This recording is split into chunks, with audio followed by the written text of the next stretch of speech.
Hi everyone, আশা করি তোমরা সবাই খুব ভালো আছো এবং তোমাদের প্রিপারেশনও খুব ভালোভাবে চলছে। কর্মফল এই বিষয়টায় অনেকে বিশ্বাসী, অনেকে অবিশ্বাসী। তবে একটা কথা সবসময় মাথায় রেখো, কর্মফল তোমার কাছে অবশ্যই ফিরে আসবে এবং সেটা এ জীবনেই ফিরে আসবে। তুমি সবসময় ভালো কাজ করো বা ভালো কাজ করার চেষ্টা করো, দেখবে কোনো না কোনোভাবে সেটা অবশ্যই তোমার কাছে ভালো হয়ে ফিরে আসবে। আর যদি তুমি সবসময় খারাপ করার চিন্তা করছো, অন্যের ক্ষতি করার চেষ্টা করছো, দেখবে সেটাও কোনো না কোনোভাবে একদম সুদ সমেতই তোমার কাছে ফিরে আসবে। তাই চেষ্টা করো যেন অন্যের ক্ষতি না করা যায়। অন্যের তুমি ভালো না করতে পারো, অন্তত ক্ষতি করার চেষ্টা করো না।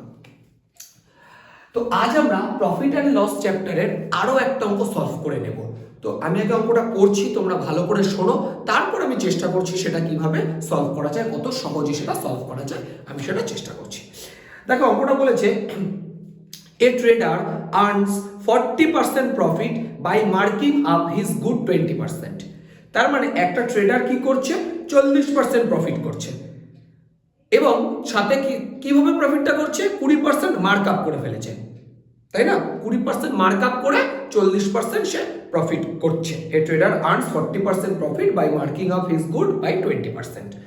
Minimum how much percent does his balance weight less than that it should weight. তার মানে কি, দেখো 20% মার্ক আপ করে সে 40% প্রফিট করছে, তার মানে তাকে সে নিশ্চয়ই আরো কিছু অন্য কোনোভাবে ম্যানিপুলেট করার চেষ্টা করছে। তাহলে সে কি করছে না, মেজারিং এ, মাপে, ওয়েটে ফল্ট করছে। তাহলে বলেছে তাকে ওই 20% মার্ক আপ করার পর যদি 40% লাভ করতে হয়, তাহলে তার ব্যালেন্স মানে ওয়েটটা যেটা কত লেস করতে হবে। দেখো বলেছে minimum how much percent does his balance weight less than it should weight, তাই তো? তার চেয়ে কত তাহলে কম দিচ্ছে আর কি, ঠিক আছে? তো দেখো আমরা একটা ফর্মুলা শিখেছিলাম, যে ফর্মুলা দিয়ে আমরা কিন্তু বেশ কিছুদিন ধরে, অন্তত 2-4 দিন ধরে আমরা ওই অঙ্কগুলো নিয়ে সলভ করার চেষ্টা করছি। আজকেও দেখো সেই একই রকম অঙ্ক, কিন্তু ব্যাপারগুলো একটু ঘুরিয়ে পেয়েছি। এটা করলে কি হচ্ছে, এটার সাথে ওটা, ওটা না থাকলে এটা, এই ব্যাপারগুলো একটু চেঞ্জ করে করে আমি বিভিন্ন অঙ্ক করানোর তোমাদের চেষ্টা করছি, যাতে এই কনসেপ্টটায় কোনো প্রবলেম না থাকে। আর দেখো আমরা কি শিখেছি, একটা ফর্মুলা, যে মার্জিন ফ্যাক্টর ইকুয়ালটা আমরা কি শিখেছি বলো? একটা ম্যাটেরিয়াল ফ্যাক্টর। দেখো এখন আজকে আমি লিখবো না, কারণ এখানে কোনো ম্যাটেরিয়াল, দেখো তিনটে জিনিস, একটা ম্যাটেরিয়াল ফ্যাক্টর, একটা প্রাইসিং ফ্যাক্টর, একটা হচ্ছে মেজারিং ফ্যাক্টর। দেখো ম্যাটেরিয়াল ফ্যাক্টর এখানে সে কোনো কারচুপি করেইনি, কাজে ম্যাটেরিয়াল ফ্যাক্টরটা লেখার কোনো দরকার নেই। আমি তো এতদিন লিখে 1 লিখে দিতাম, এখন এবার আজকে থেকে লিখছি না, ঠিক আছে? এবার আমরা কি লিখবো, শুধু কি কি জায়গায় ম্যানিপুলেট করার চেষ্টা করেছি, একটা মেজারিং এ, একটা প্রাইসিং এ, তাই তো?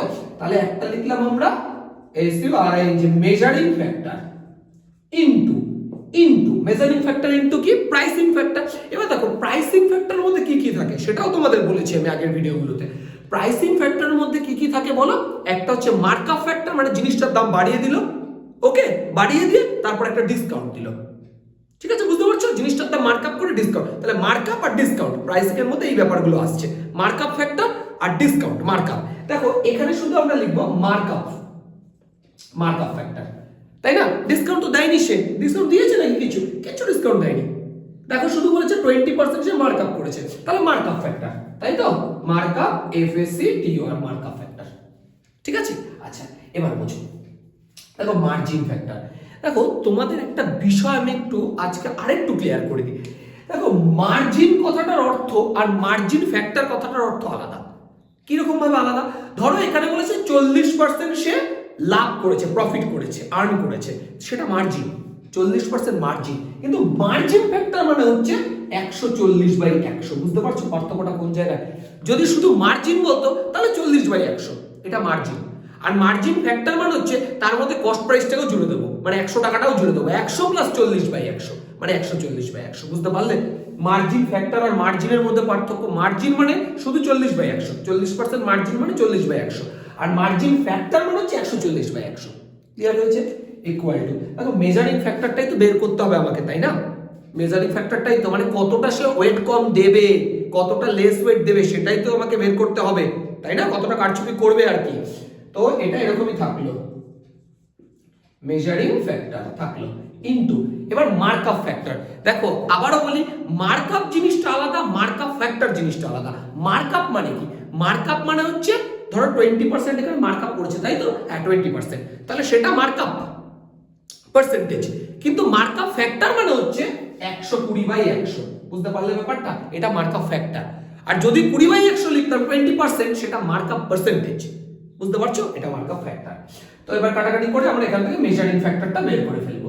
তাহলে এখান থেকে 100 কেটে গেল, এখান থেকে এটা কেটে গেল, তাহলে মেজারিং ফ্যাক্টর FACTOR কত দাঁড়ালো? মেজারিং ফ্যাক্টর দাঁড়ালো, এটা কেটে দাও, 7 এটা 6, তাই তো? তাহলে মেজারিং ফ্যাক্টরটা কত দাঁড়ালো?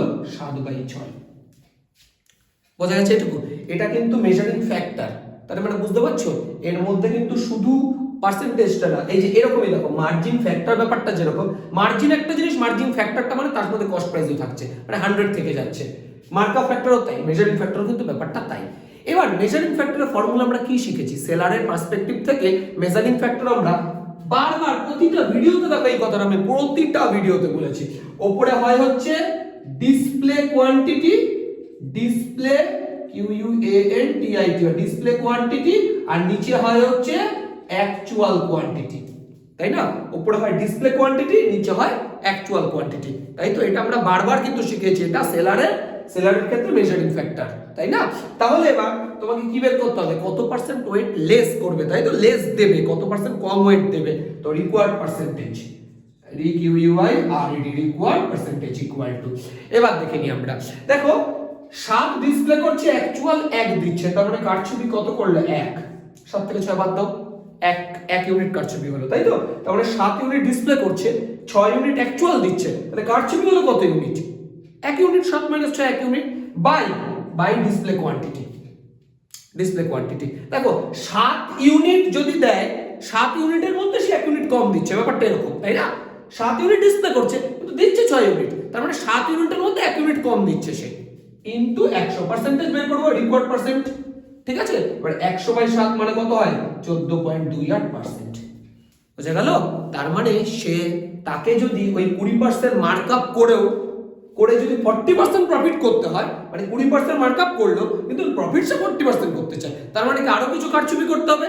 ওয়েটে কারচুপি করবে, তার মানে এত পার্সেন্ট সে কম ওয়েট দেবে, মানে যেটা দেখাবে ততটা দেবে না, এত পার্সেন্ট কম দেবে, তবে তার দেখা যাবে টোটালে গিয়ে 40% প্রফিট হবে। ঠিক আছে? দেখো এতদিন যে টাইপের যে অঙ্কগুলো আমরা করতাম, ডান দিকে গুলো দেওয়া থাকতো, আমরা সব মার্জিন ফ্যাক্টরটা বের করতাম, বা মার্জিন কত পার্সেন্ট হচ্ছে সেটা বের করতাম। আজকে দেখো মার্জিনটা ফ্যাক্টরটাই দেওয়া আছে, বা মার্জিন কত পার্সেন্ট সেটা দেওয়া আছে, মেজারিং ফ্যাক্টর থেকে কত পার্সেন্ট ওয়েট কম দিয়েছে সেটা বের করতে হবে। ফর্মুলা একটাই, এই টাইপের অঙ্ক একটাই ফর্মুলা, ওর মধ্যে এবার কোনটা আছে অঙ্কে আর কোনটা নেই সেই বুঝে তোমাকে অঙ্কটা করতে হবে। ঠিক আছে? আমি পরের দিন পরের যতগুলো ভিডিও আসবে এই প্রফিট লসটা আমি বেশ কিছু ভিডিও তোমাদের আরো আপলোড করার চেষ্টা করব, যাতে করে এই ব্যাপারটা আরো, এরপর দেখা যাবে যে হয়তো মেজারিং ফ্যাক্টরটা দিয়ে দিচ্ছে, মার্কআপ ফ্যাক্টরটা বের করতে হবে, বা ডিসকাউন্ট ফ্যাক্টরটা বের করতে হবে, বা দেখা গেল আস্তে আস্তে আসবে ম্যাটেরিয়াল ফ্যাক্টরটা বের করতে হবে, ম্যাটেরিয়ালে কিরকম ভাবে কারচুপি করছে। তো এগুলো আমরা আস্তে আস্তে সবটা করানো তোমাদের চেষ্টা করব। তোমরা একটু সাপোর্ট করো, পাশে থেকো, তাহলে আমার সেই মানে শক্তিটা থাকবে যে আমি তোমাদের জন্য করব বা তোমাদের শেখাবো। তো ভিডিওটা যদি ভালো লাগে লাইক, কমেন্ট আর শেয়ার করে দিও বন্ধুদের মাঝে। আর যদি তোমাদের অন্য যে কোনো প্রবলেম থাকে তোমরা আমাকে কমেন্ট বক্সে জানাতে পারো, আমি অবশ্যই চেষ্টা করবো সেটা আনসার দেওয়ার। Thank you.